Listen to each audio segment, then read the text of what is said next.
hope that we can teach parents and childcare providers how to play with a little bit of purpose that will get their kids learning and developing all of those neurodevelopmental constructs that are going to set them up for success. Helping, again, take that decision-making fatigue. We make 4 million decisions as parents. All you'll have to figure out is 1, what does my kid like? Or 2, what skill am I targeting? So that they know what to do with their bodies when they're listening. Find a theme and there'll be a curated selection of activities. And then you just select and go.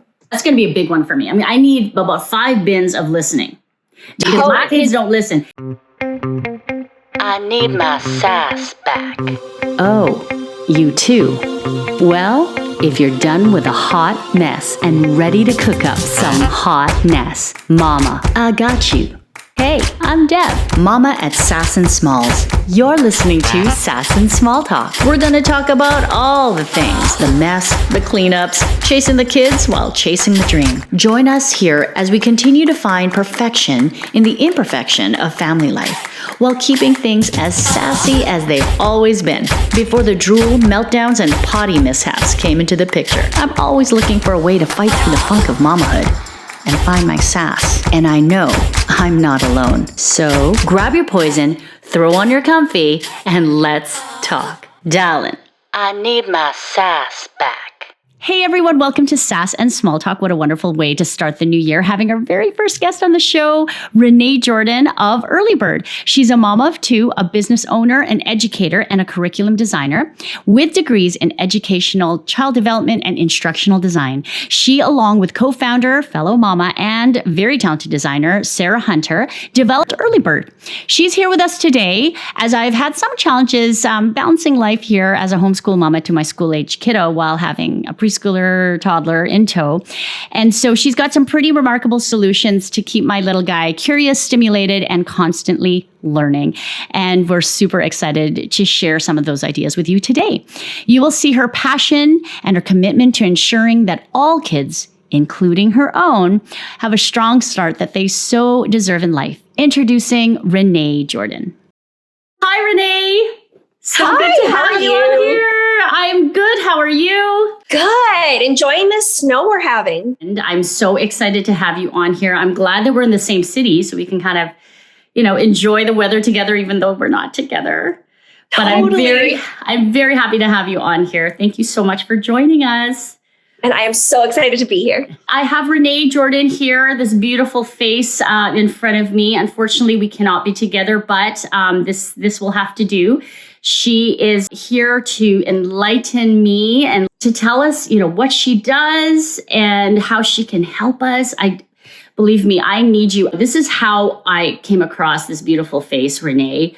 I happened upon an account thanks to our friends at the West Nest, our wonderful friend Lindsay, who connected us to Lacey from Life of Lacey Jeanette. And I actually have never heard of her until I saw this wonderful live stream.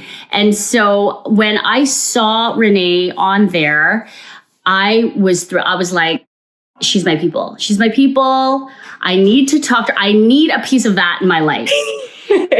And so I'm just going to let you just introduce yourself and then I'll kind of go into the history of why you would, make a huge difference in our family's life. But if you could just tell us a little bit about yourself, Renée. Yeah, well, I am so happy to be here. And I'm so happy that all of us island moms are connecting and growing and pointing each other in the right direction. And so that we can all make sense of these early years. And so I am one of the co-founders of Earlybird with my partner, Sarah. We launched at the end of 2020, a early learning and development company, which we'll talk about more later. But who I am before all of that is that I was a special ed teacher. After going to grad school in New York City, I worked at a worked as the learning specialist at a neurodevelopmental pediatric practice in New York City for several years. But it wasn't until I had my son Anderson that I sort of melded everything together. And I used all of that neurodevelopmental expertise and I started doing it at home with Anderson with the goal of getting him set up for success.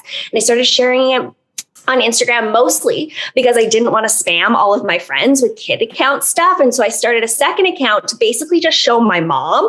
And it's grown from there. And now we're in this thick of this like Earlybird thing, and it's super exciting. Now, would you say that COVID times had inspired this, or was this even well before COVID?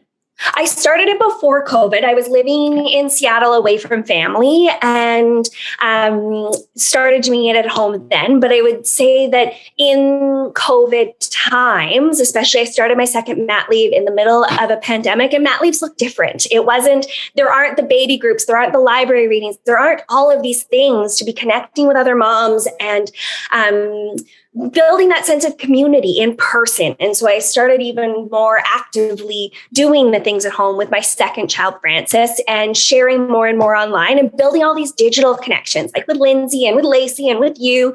And so it started before COVID, but COVID has been sort of what gave it legs. Some good came out of these pandemic times.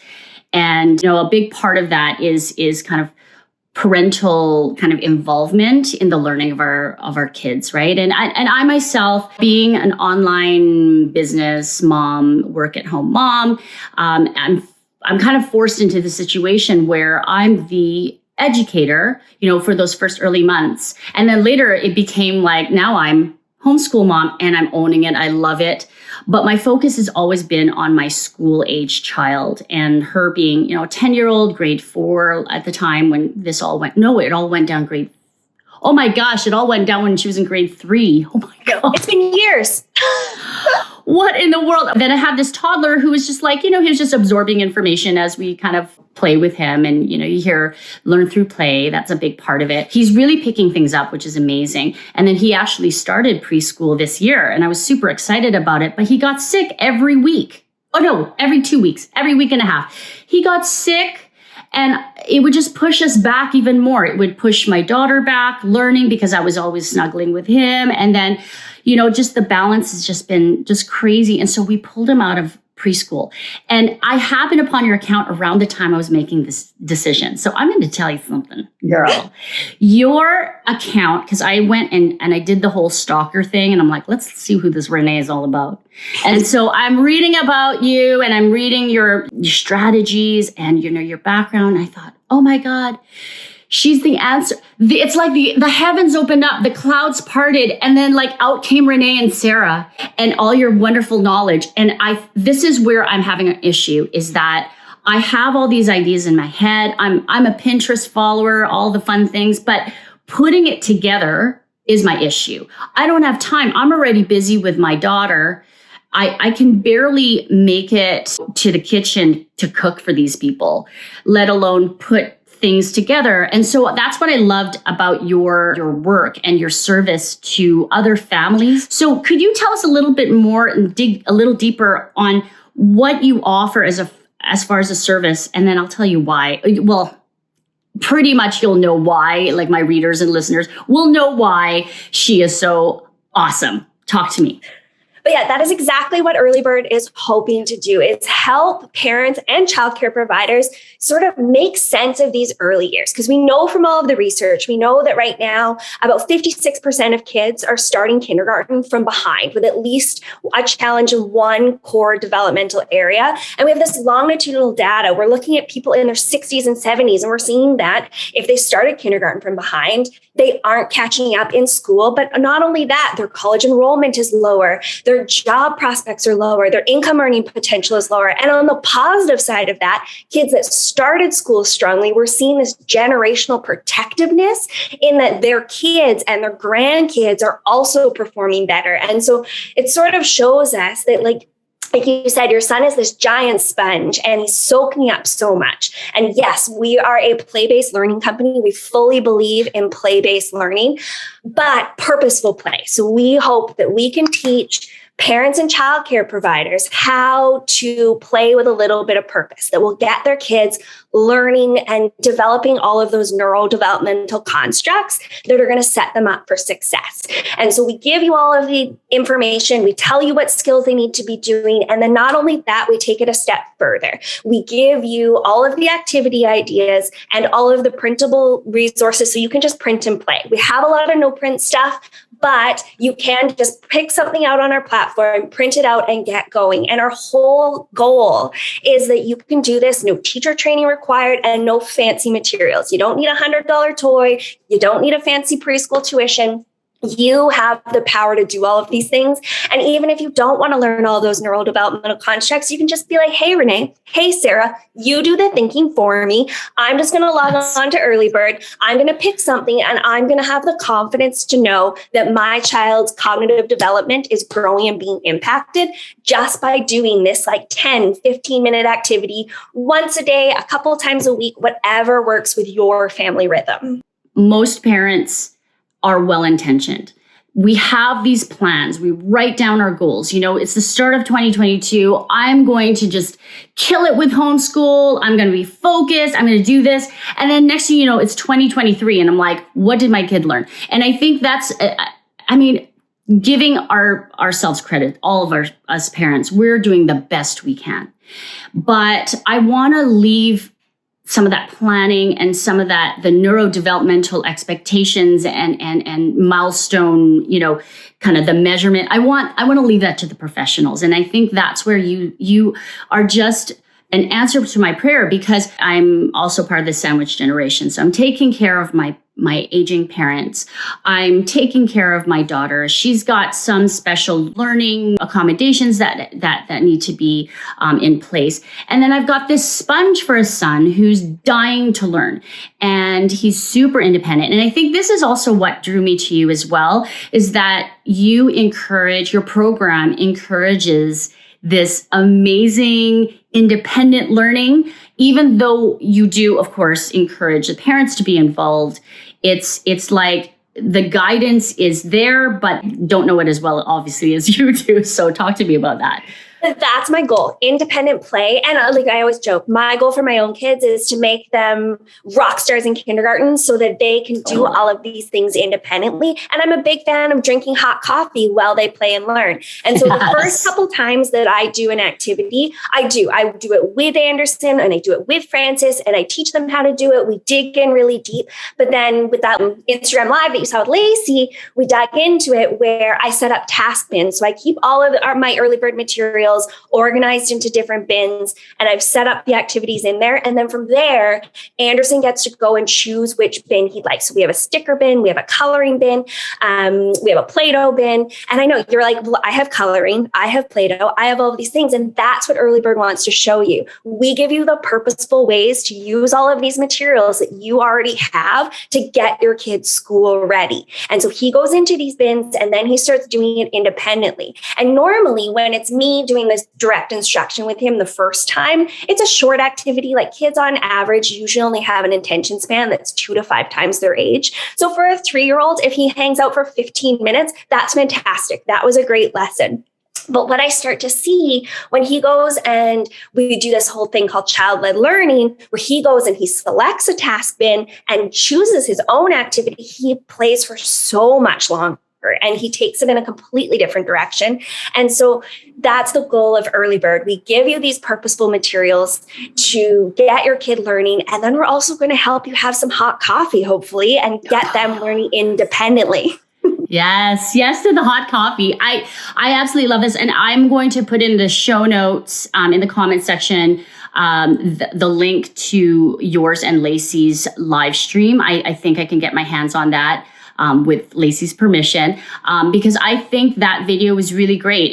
It did show, it's what pulled me in, right? And it's one of those things where what I love is that you encourage the use of tools that we already have accessible to us, because I think the biggest problem is like we're just spending so much money on learning stuff, and really are they opening the books? Like, do they want just these books? Like, or we have like an abundance of toys. And I love what you said about purposeful play. Like a big issue that I had, and this is not to throw anyone under the bus or anything like that, but I took someone very literally. I mean, I was a new mom with, a new preschool mom, I guess, with my daughter. And I had already suspected some learning stuff there when she was younger. She'd actually had a concussion and was really worried about stuff like that. And she was entering kindergarten, and someone had told me, a professional who had said, your mom, just be present and let us do all the work. Let us do all the teaching. And I had this sigh of relief because I felt like I was doing her injustice. And the truth is, and this is where I really felt connected with you, Renée, if you do have a chance to read Renée's background, she actually imported from New York to the islands here in Canada, Vancouver Island, for fertility treatment. And that's where, and anyone who's followed me for years, that was our biggest thing. I feel like fertility has really brought me together with a bunch of beautiful souls, beautiful women who understand the struggles of fertility issues. And so I was really appreciative of that. And so anyway, whatever the case, I spent the entire, how many years of her toddler years, my daughter, I spent it grieving. I just cried all the time. That's all I did. I cried all the time. And then I had mom guilt because, mom guilt is just like all over the place. And so I was heavy on the mom guilt. I entered kindergarten. I'm like, I don't know if I taught her anything. I feel like she knows nothing. And then I took the teacher quite literally. It was someone else, but she had said, let the teachers do their work. You just play with her. You just be with her. And I think that's great. I believe that we should just be present. But I love what you said about purposeful play and having some sort of direction so we can kind of go in with confidence, right? And I feel like I have some regrets. I don't want to do what I did with my daughter where I just kind of like, well, let's just, we traveled all the time. I used to work for fashion for kids. We went to New York all the time, actually. Funny, see, there's another parallel, lady. Right? Yeah, we went to Fashion Week, Kids Fashion Week, and she would travel. So she was well-rounded as far as travel. She could tell you all about an airplane. But we didn't do as much purposeful play. And I think I have regrets. And I know I shouldn't be beating myself over that. But I have a second chance now, right? And so I love what you're offering. This is very new. I have never seen anything like this. It's kind of like, would you say it's kind of like a membership subscription box-ish online version kind of thing? We are the way that like you're a homeschool mom and the way most learning materials are accessed right now is like a $5 one-time download for one activity. And it requires you to scour Pinterest and YouTube and go through and curate everything yourself and find them from here and find them from there, which really, like, as you said, as a mom who's juggling a million different things, it makes it really hard to know and not get burdened down with that cognitive load and decision making. So we hope that Earlybird can just like take all that decision making, all that scouring, the scrolling of Pinterest and the saving of Instagram activities and put it all in one place. But not only that, our stuff it's not just an activity. Yes, we're going to keep your toddler busy, but we're also going to get them learning. So we give you all of the developmental skills that this one little activity is targeting so that you can take a deep breath and know that you're doing a good job and that you are getting your kid where they need to go and that it isn't hard. It is simple. And like the educator, the person that gave you feedback, she's not wrong. As a parent, we do just want to play with our kids, but we sort of have this mentality in education where education lives in an ivory tower, that teachers and educators and professors are the knowledge keepers. And we stand up at a platform and we lecture and impart it, and that it should be sequestered behind closed doors. But Earlybird, we're hoping that we can show parents and childcare providers that all of this is simple, that it's easy, that yes, there's a whole bunch of fancy terms when it comes to the neurodevelopmental constructs, and that like things like active working memory and bilateral coordination and phonemic awareness are all of these really complex jargony words. But really all that means is that they can hold a pencil with one hand and the paper with the other, and that they understand their letter sounds, and that they can do multi-step instructions. Like, we're going to make it simple for you and show you that it's things like with coloring and with sticker activities and Play-Doh, things that your kids actually like. You don't need fancy flashcards and worksheets and all of that to get your kids school ready. You can do it in a way that you're playing, and you are just playing with them as a mom, but you're playing with purpose. Now, you are talking about prep for kindergarten. How could this translate for a homeschool educator? I mean, would it be kind of similar, or would you kind of finesse it for someone like me who could potentially homeschool? Just because just to give you a quick history, I never planned on homeschooling my kids. Then the pandemic happened, and then my daughter just blossomed in the homeschool environment. She's a one-on-oneer. My son, he's very social, he's outgoing, but I'm also seeing the advantage of keeping him here at home just for the educational portion of things, and then keeping them extremely social outside of all this, once we're all safe, of course, mask on, blah, blah, blah. But I think the homeschool environment is something that a lot of people are actually starting to see as an effective way to teach their kids. So how would you translate your services specifically to the homeschool kind of population? So we're an online learning platform, and we have a monthly membership that I think is about $8 a month, so the price of a fancy coffee. And so we actually have a bunch of homeschoolers that are homeschooling, because the early years are messy. All of these skills, they start developing at birth, and they're not going to be intact until they're about 6 or 7. And you keep repetitively building these same skills, and they increase with independence. And so we have a bunch of homeschool parents on the platform that are doing this with their 3, 4, 5, and 6-year-olds, so kindergarten and grade 1 students as well. And they're using Earlybird as their entire curriculum, versus a lot of the other homeschool curriculums that are out there are costly.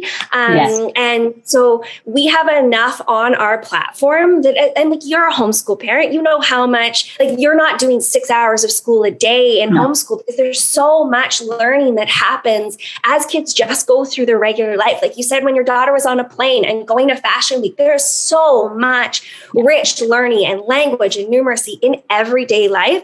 So the actual structured schooling that you're doing is probably an activity or 2 a day. And so we have enough on the Earlybird platform that a homeschool parent could go on with their child and let them pick. Like, that's the really cool thing. We're a really visual platform. So every single step of our instructions has a visual. Like, so you could actually just look at all of our pictures and be like, bing, bang, boom, I can set up that activity.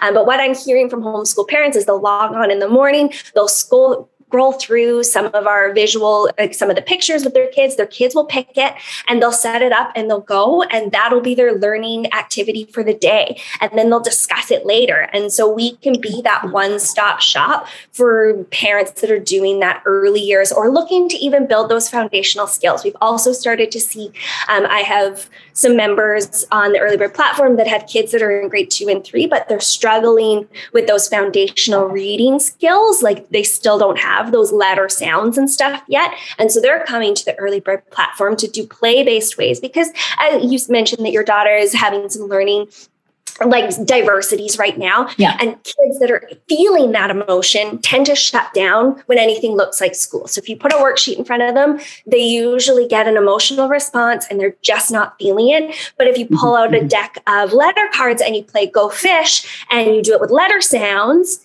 they're totally into it because they're playing a game with their mom and they're building those foundational skills. So yes, we're targeting 0 to 5 because there is such a need to get kids school ready. Like, even the United Nations has said by 2030 that every kid across the globe needs access to rich early learning. And their strategy for that is to empower parents and caregivers with the skills to lead purposeful play. Like, that is in their mandate for sustainable living goals. But yes, this is everything on Earlybird is building those foundational reading, writing, math, and also motor and social emotional, which people tend to forget. We put all of our focus on if a kid can read or if they know their numbers, and we forget that they need to be able to regulate their emotions. They need to walk through life with kindness. They need to be able to understand empathy, and that they also need some of those motor skills to be able to write and do their own zippers and undo their own lunch kits. Like, those are just as foundational as the reading and writing skills, and equally as cognitive. Those are also cognitive skills that they need to learn. So we're trying to be that one-stop shop that covers all of the core developmental domains in a way that's accessible and easy and affordable. What would be an example of something like the everyday life stuff, like teaching kindness? What would be put in a bin, I guess? Like how could I envision this? Actually, so at home with my kids, we actually have a calm down bin. So we're working really, really hard right now on regulating our emotions. So self-regulation has shown that the research shows that kids that can self-regulate do better in school anyways. Because if you have control over your emotions and you're able to identify your emotions and you're able to work through them, that you just function better. And so we have a calm down bin we have on the Earlybird platform, we have an visual emotions chart. And so Anderson can, even before he was able to, now he has a really rich vocabulary, like emotional vocabulary.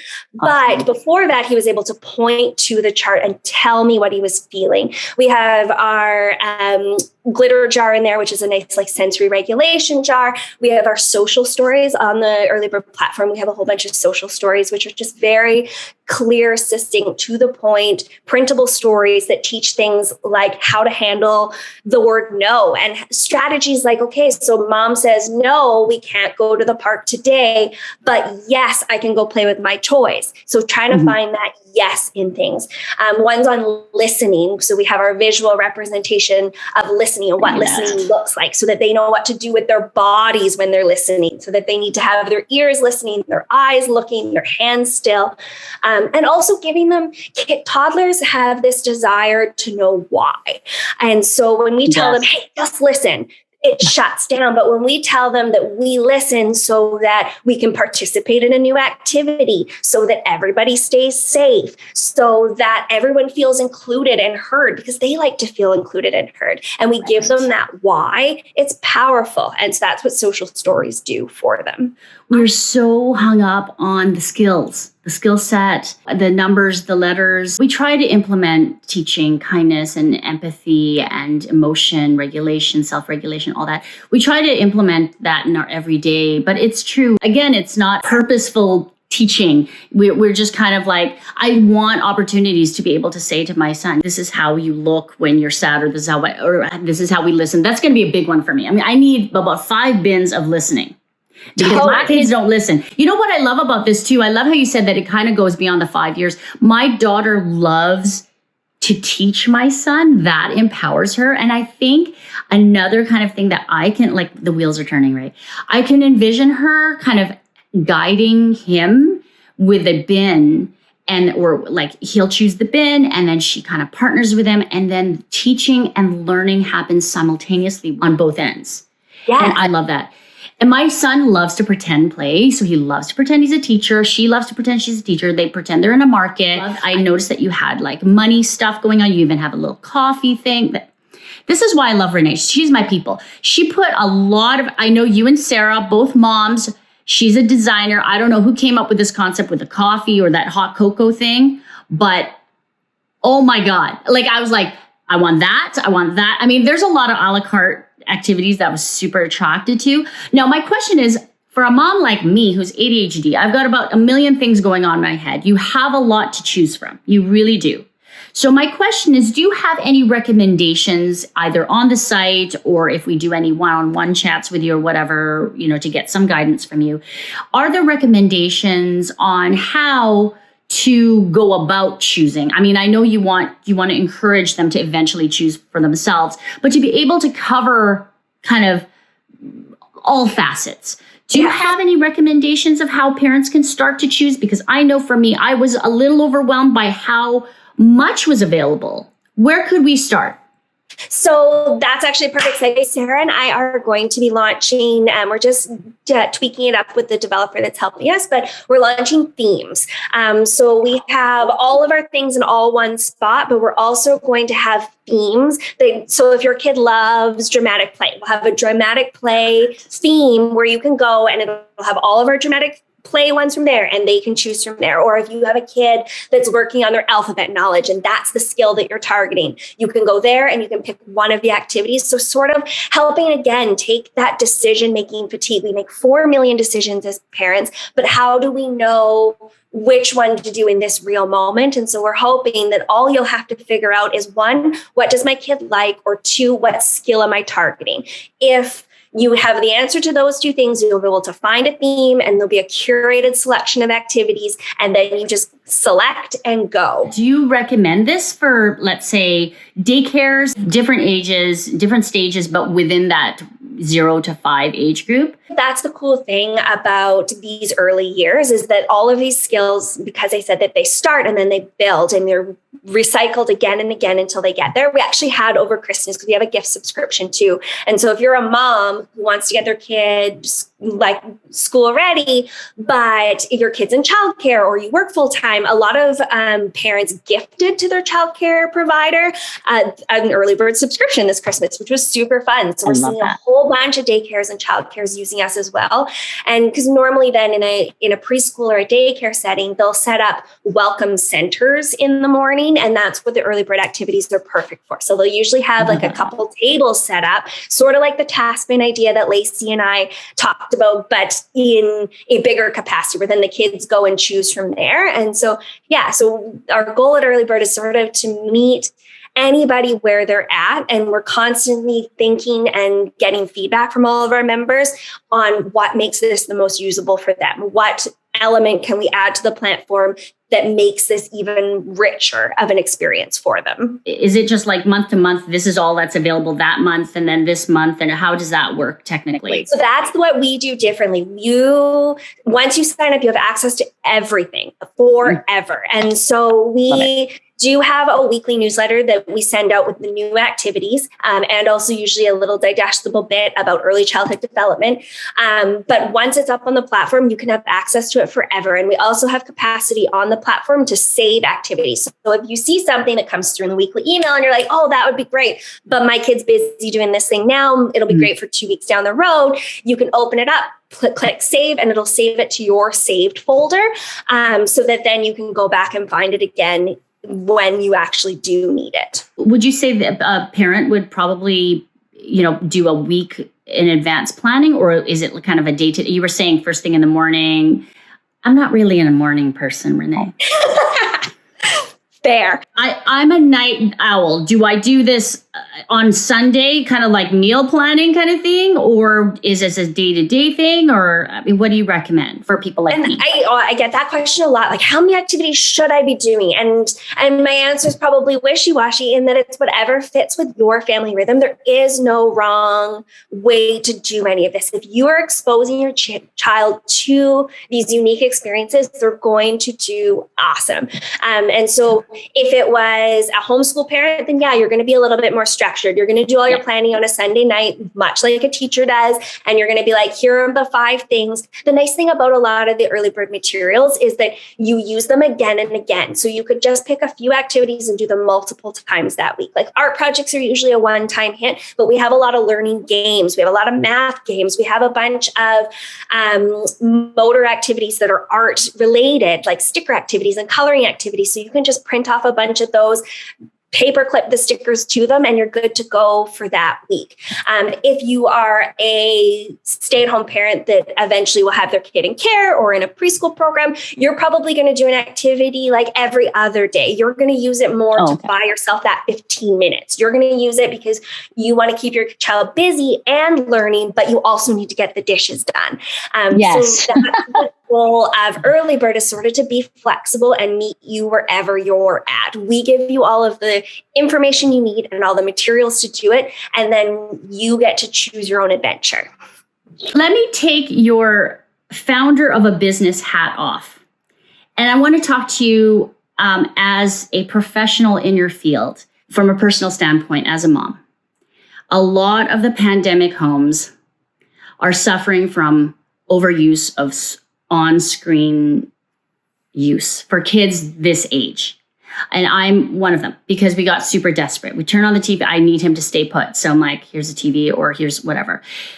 First off, do you have any activities that implement digital learning, or are you staying away from that purposefully? Right? Like, are we trying to stay as offline as possible? What are your personal thoughts on kids this age kind of being pulled into this digital world, like even just watching TV or being on the computer? What are your thoughts? It's such a hard one, and I always start this one with like, you can't do anything wrong. Yes, there is research that looks at like when kids should start watching TV, when they should be introduced to tablets. Earlybird is a more brick and mortar. We're not digital in that space yet. We are the alternative to a lot of the online apps and that sort of thing. We're the screen-free place that you can get your kid engaged and learning and interested and having fun that doesn't need a tablet.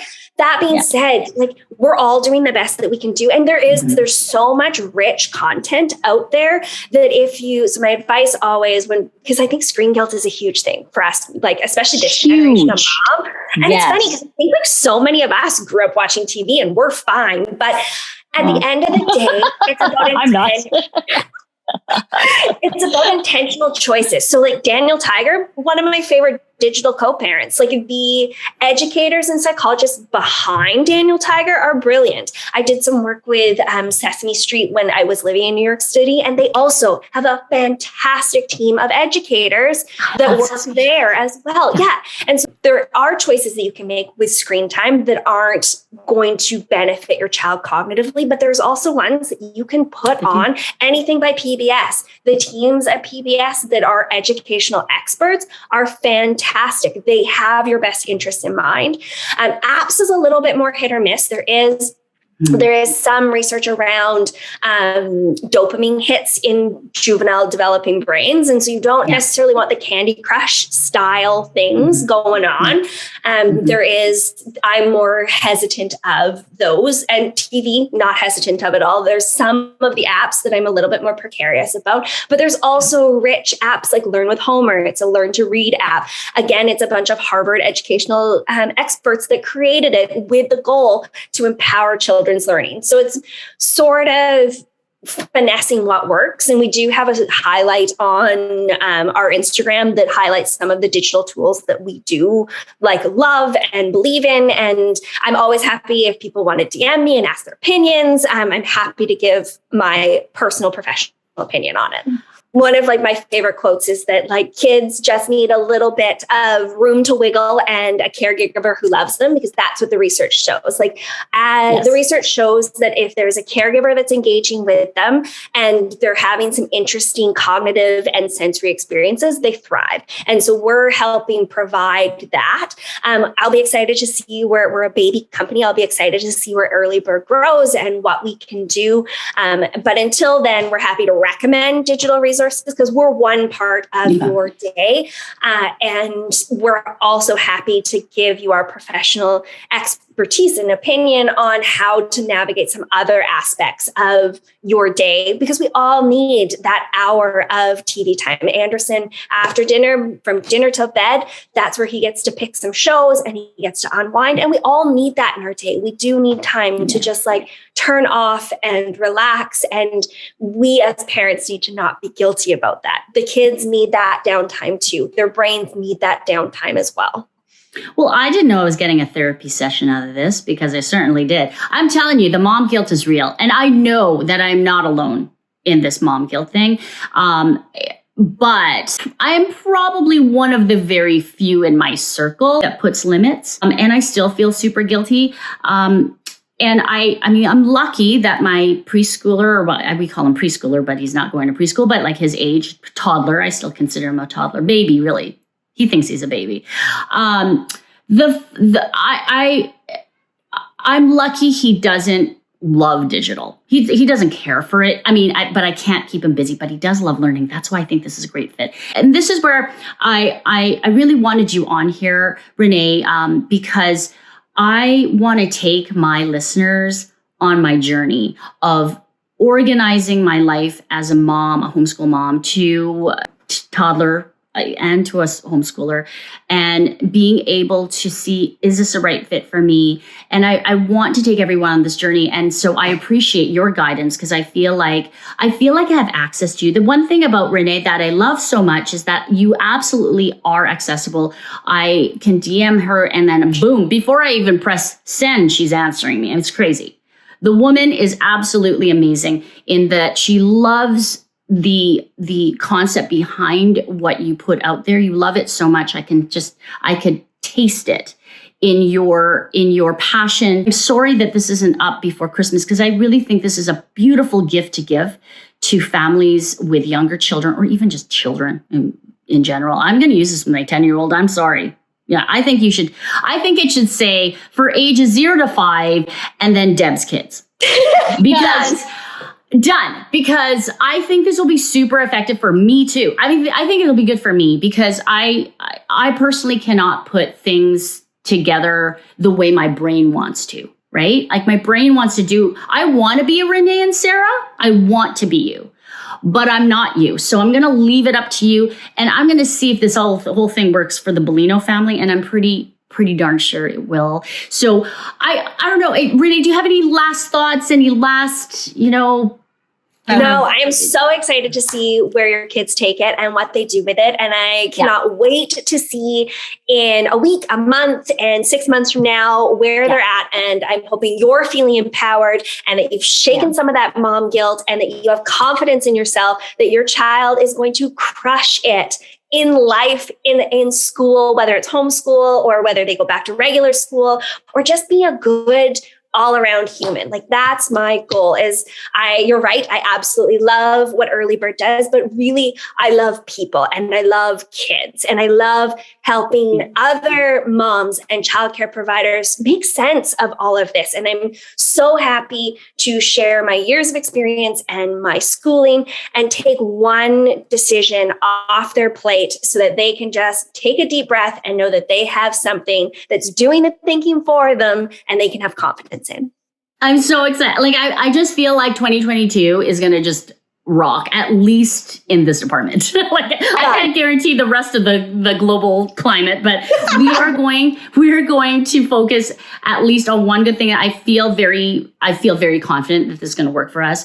And I think this is a great way to start the year. I want to challenge my mamas out there and parents out there who want to empower their kids and themselves. And get rid of that mom guilt. Yeah.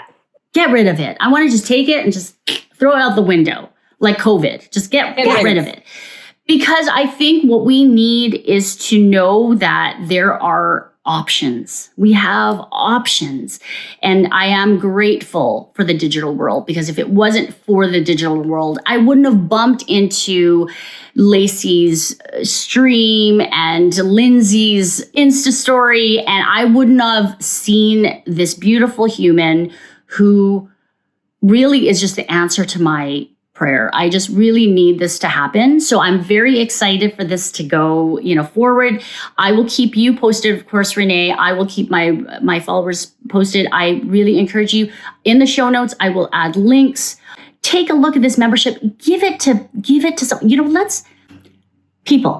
let's support some small businesses here. All right.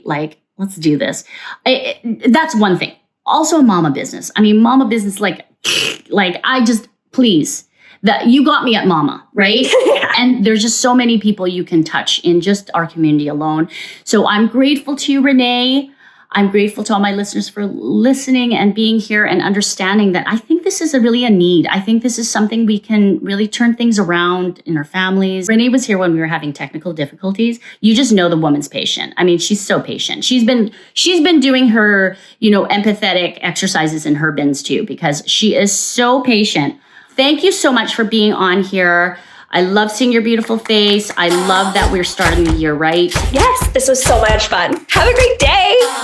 I need my sass back. Signing off. See ya, guys. Bye. Signing off. See ya. Bye.